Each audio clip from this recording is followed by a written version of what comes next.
ఒక తల్లి ఫోన్ చేసింది, 2 కూతుర్లయ్యా, నా భర్త త్రాగుబోతాయి విడిచిపెట్టాల్సిన పరిస్థితి వచ్చింది. సరే, నా జీవితం తిరిగి నాశనం అయిపోయింది.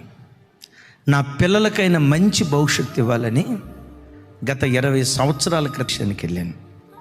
ఇప్పటికి సుమారుగా 70 లక్షల రూపాయలు మస్కట్ దేశం నుంచి నా ఇంటి వాళ్ళకి, నా పిల్లలకు పంపించా. నా కూతురు కాస్త ఏదో తేడాగా ప్రవర్తిస్తున్నట్లుగా నాకు తెలిసి నా కూతురుకు ఫోన్ చేసి, అమ్మా కొంచెం జాగ్రత్తగా ఉండు, తప్పు, జీవితం పాడైపోతుంది, చూడు నా బ్రతుకు ఇలా పాడైపోయింది, మీకోసమే కదా ఇంత త్యాగం చేసుకొని దేశం నేను వచ్చాను, ఇట్లా చేసుకోవద్దమ్మా అని ఆ తల్లి చెప్తా ఉంటే కూతురు ఫోన్లో మాట్లాడిందంట, నువ్వు మస్కట్ దేశానికి వెళ్ళావు భర్త లేకుండా, అక్కడ నువ్వు చక్కగున్నావని గ్యారెంటీ ఏంటి? అక్కడ నువ్వు చక్కగున్నావని గ్యారెంటీ ఏంటి?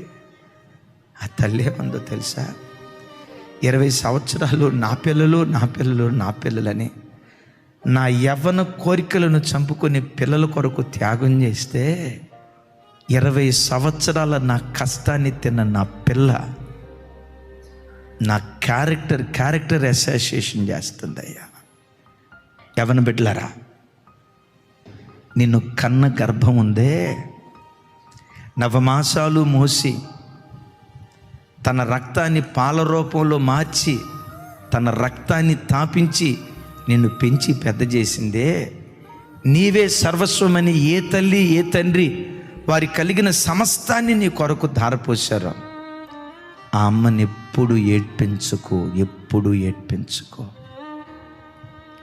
ఆ నాన్న కళ్ళమటి కన్నీళ్ళు ఎప్పుడు నిన్ను బట్టి రానివ్వుకో. ఛీ, ఇలాంటి కొడుకు నాకెందుకు పుట్టాడు, ఛీ, ఇలాంటి కూతురు నాకెందుకు పుట్టిందని నిన్ను కన్న గర్భం ఎప్పుడు నిన్ను బట్టి ఆడవకూడదు.